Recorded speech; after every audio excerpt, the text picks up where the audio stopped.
Today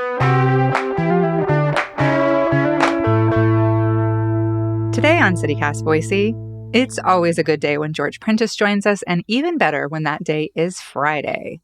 We're wading through the week's news, talking Oscar picks, Boise PD wanting more cops, a billboard promoting abortion pills getting the boot, and why does daylight saving suck so much?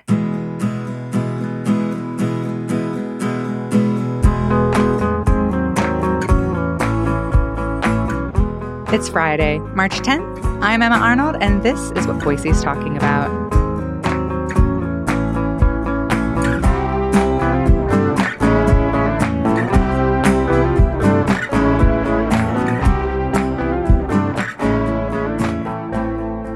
Hi, George. Hi, Emma. How are you?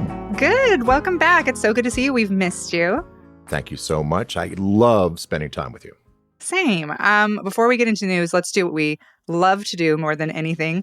Let's talk movies. Let's talk about the Oscars. Oh my gosh, this Sunday. Yep. What are you excited to see nominated this year?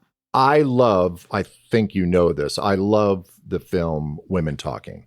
It is up for Best Picture and Best Adapted Screenplay. That said, I still don't think it's a film that got the love and appreciation it probably deserved. That said, 10 nominees for Best Picture, and a couple of them are big budget films, the Top Gun Maverick and the Avatar sequel. So at least this year, some people have actually seen some of these nominees. Yeah. I was excited. Everything, Everywhere, All at Once. Just tons of categories all over the place. Definitely going to win a bunch. I was really excited to see it get the love I feel like it deserves. Best Actress, Michelle Yeoh. Super excited for her. I feel like she probably should win that. Who are you thinking for Best Actor? What are you feeling? I have a weird choice. Well, I think right now, for some reason, Austin Butler for Elvis seems to be getting a lot of positive press. And he won Best Actor at the BAFTAs in England, which I thought was very interesting. Up until now, I would have said Brendan Gleeson. Now, he did win the Screen Actors Guild Award. And keep in mind that the Screen Actors Guild is the largest guild membership in the Motion Picture Academy. So there's something to be said. I think it's between Austin Butler and Brendan Fraser. I think Colin Farrell, without exception. Okay. I do. I think it's the best performance he's given. The more I've watched Banshees of Inisherin a few times now, I love it each time a little bit more. And I think the sweetness of his performance is the moral core of that film, which is such an odd story, such a very specific but odd story about friendship and about what matters and a lovable donkey.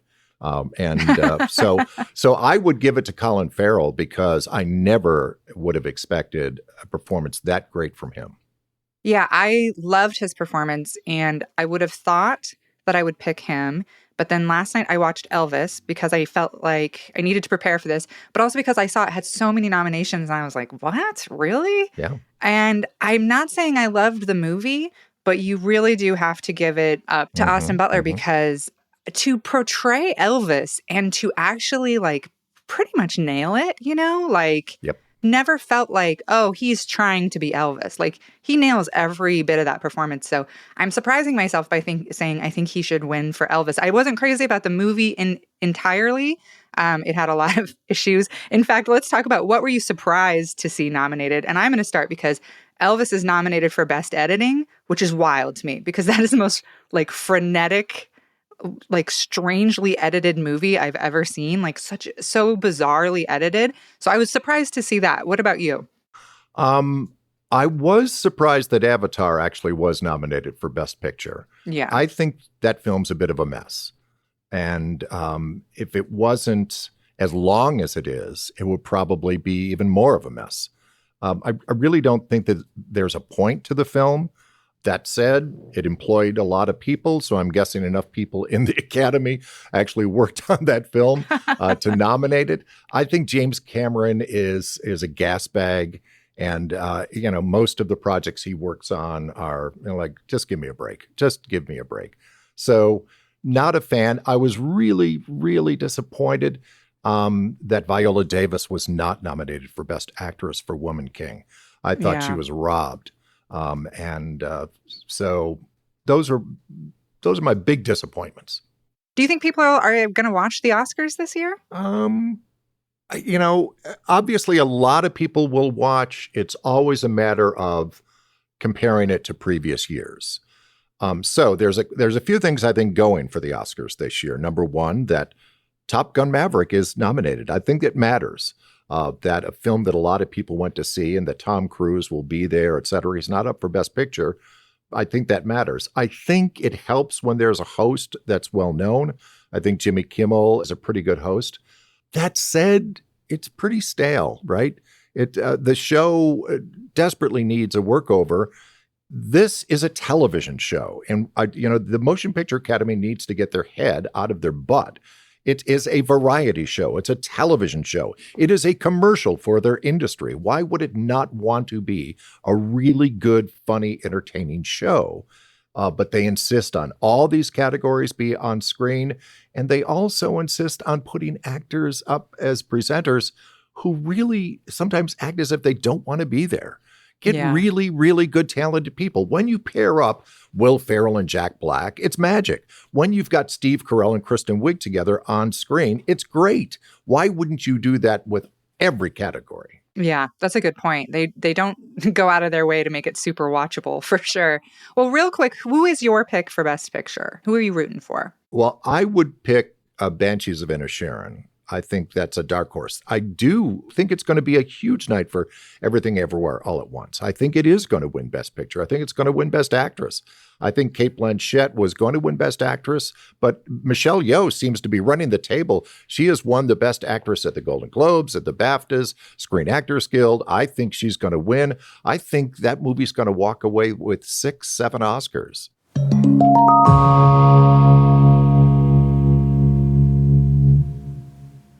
I could talk movies with you all day, but let's move on to a local story, this one about cops. George, you just did a story about interim chief Ron Weiniger saying he wants to add 129 new officers to BPD. I guess the big surprise for me was I didn't see this story anywhere else. Now, we could talk about media all day, but how is this not a huge story? So in a strategic planning session last week, the interim chief stood before council and he said, well, based on our growth, et cetera, I need 129 more cops. Hello? My jaw hit the floor. 129 more cops. Now, currently, we've got 333. That would bring us to 462. Again, he wants this over the next 5 years. That's a lot of officers. The thing that surprised me most with his presentation was how it lacked any detail. Council members were asking, okay, based on what? Other than population, based on what? And he really fumbled with the answer. So I think if you are trying to sell the public, let alone the city council, on getting this many more cops, there's a way to say what you want or what we need. I don't think people disagree with protection and law enforcement. I think where we begin to split, though, is what type of law enforcement. How many of these people, for instance, will be licensed social workers? How many of these people will, it'll be required that they speak 3, 4 languages? That is how you get the public to say, oh, okay, this is an evolution of law enforcement. Because this has become, if not it's certainly one of the most polarizing issues of Boise and most major cities, is law enforcement and how we police folks. And to just say, oh, I need more police, it's like, okay, well, first of all, as you probably know, Emma, the police budget is the biggest piece of the city's budget, police and fire. The salaries and the benefits that go to all of these officers and firefighters. So when you're asking for this many more officers, it's millions of dollars. Yeah. And then what's the infrastructure going to be like as far as vehicles? And do we need more substations and things like that? So I get really frustrated when we get angry at one another and people say, well, you don't support the police. Or it's like, oh, I hate the police, right? And these polar opposites. It's like, no, I think most of us are somewhere in the middle, but if we don't evolve as a society, tell me what these officers are going to be doing. What's different? What standards are you basing this on? Yeah, listening to your story, I thought this request is kind of coming at an interesting time for Yeah, BPD, right? Like you've got drama with Chief Lee, an investigation into a former captain with like racist beliefs, and then there's, yeah, this whole mess with the Office of Police Oversight. Also, a shooting this week, like lots of stuff happening. And so it kind of makes me feel like when my kid is grounded, if they were like, "Oh, can I have a party?" It's like you're already we're already scrutinizing you. You're already in trouble. And now you're asking for more. yeah. Because you can get painted as anti-cop real fast, right? Hmm. If you start questioning this, but what are the outcomes? What are the expected outcomes with this? Just based on, well, we have more people. Okay, that's fine. Then where does this number? Is this just a basic number based on population? Are you shifting priorities? What are your priorities for the next 5 to 10 years? Because our culture changes every day too. I think it's really interesting that this is an election year. This is a big election year in the city of Boise, and Mayor McLean has just announced that she's running for re-election. Well, one of the possible opponents that she will run against is former police chief Mike Masterson, who is retired now, and he has been asked by a number of people to possibly float his candidacy. And in December, he wrote an op-ed for the Idaho Statesman ripping the mayor and how she approached this investigation into police, etc. Now, Mike Masterson, I've known for a number of years. I think it's fair to say that he is left of center, and I think he would also be considered a progressive. So imagine that, a progressive police officer, a progressive cop running against an incumbent mayor. I could see that contest. That would be interesting because all of Yeah, a sudden that's the number one issue on the ballot is police and public safety. yeah, and such a divisive thing, like you're saying. Well, speaking of cops, I want to ask you about this story again. That's something I haven't really seen a whole lot about. I think I've seen one article about a Boise officer asking the driver of a mobile billboard truck with messaging supporting abortion rights to leave the city. Have you seen much about that? What do you think? So it's a nonprofit organization by the name of Mayday Health. And by the way, it's not the first time they've come to Boise. These are specialized trucks that have electronic billboards on both sides, and they can be customized with whatever message you want. And in this particular case, Mayday Health had messages that said abortion bills delivered to your door.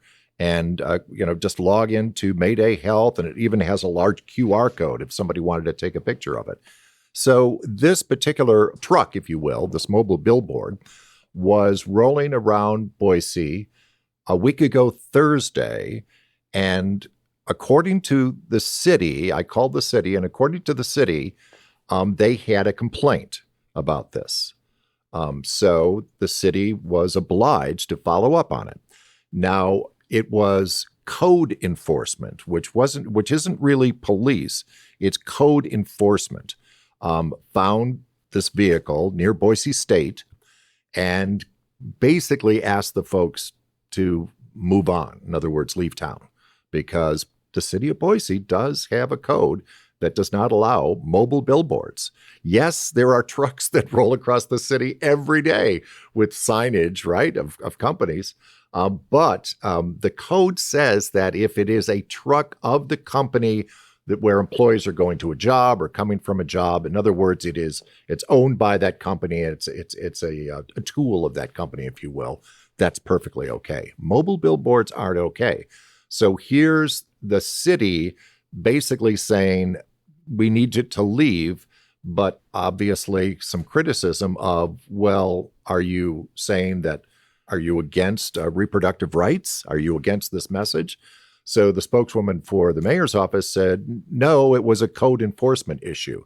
Now, here is that issue again. I don't think anyone would accuse Mayor Lauren McLean of being a Republican or being a conservative. Why would you not come out and make a statement saying, being very clear about this? Yes, this was code enforcement, but we support reproductive rights, etc. the people who dislike Mayor McLean and what she believes, et cetera, are never going to like her, are never going to vote for her. So why would you not own what you believe? So if indeed it was code enforcement, I think it behooves you to fully explain that.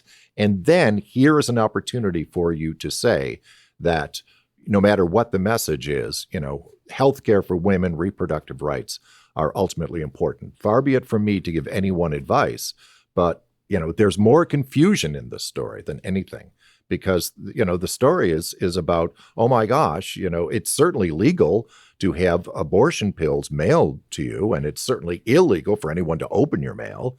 But in this particular case, it was a code enforcement issue. And so the city is in this really awkward position. It was also unfortunate since, May Day pretty immediately came out and said, this is the only city that this has happened in. This is the only city, and they're in some pretty conservative places too, just like Idaho. But Boise is the only city that kicked him out. I also thought that was an opportunity for, the mayor or the mayor's office to be like, hey, this doesn't represent Boise. This is a code thing. This is not because Boise, I totally agree with you on that. That's a good point. And what's ironic is that they went to Meridian, which you would certainly consider much more conservative, but probably doesn't have that code on the books. Yeah. So yeah, I saw that it went to Meridian and was like, that's kind of funny, actually. I kind of like that. We should say the Idaho Statesman did write a story about it, and we will link to that in the show notes if people are curious about the details.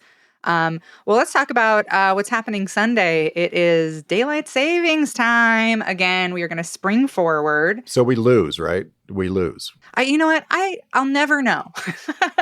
We spring forward, so yeah, we lose. We lose if we spring forward. We lose an hour. Okay. I'm so not a fan of this, not just of this weekend, but just this nonsense. And what really bothers me, it bothers me more in the fall. Yeah. With kids going to school in the dark. There's just way too many opportunity for people to be hit by cars. Now we could talk all day about recent instances of people of all ages that have been hit by vehicles.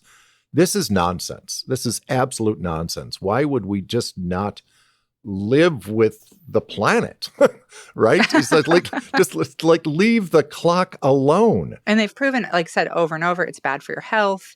It's bad for your emotional state. It's actually just like, it's really hard on kids, to shift their schedule around. And I don't know about you, but it always hits me on day 2 or 3. Yeah.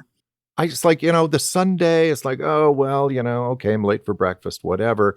Then the Monday is awful. The Tuesday is awful. And I'm just kind of off balance for some time. Yeah. I hate it. I hate it. I think everybody hates it. And it's weird because I feel like we all agree nobody wants to do it.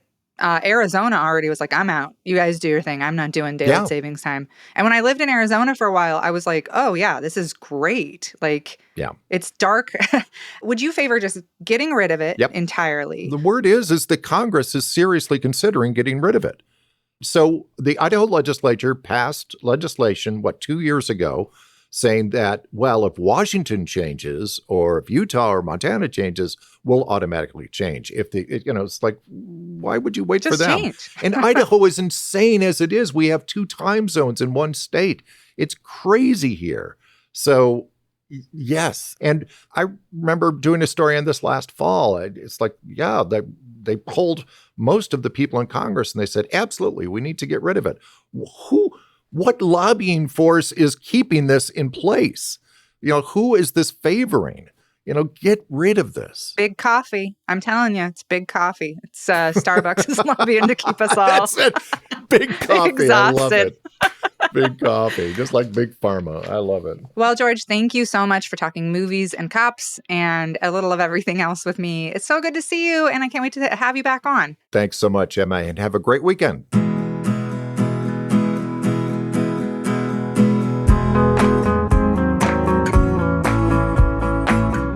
That's all for today here on CityCast Boise. The show is produced by Frankie Barnhill, Evelyn Avitia, and me, Emma Arnold. Blake Hunter writes our Hey Boise newsletter, and our music is by Up Is the Down Is The. If you enjoyed our show today, leave us a review. It helps other people find us. We'll be back Monday with more stories from around the city. Bye.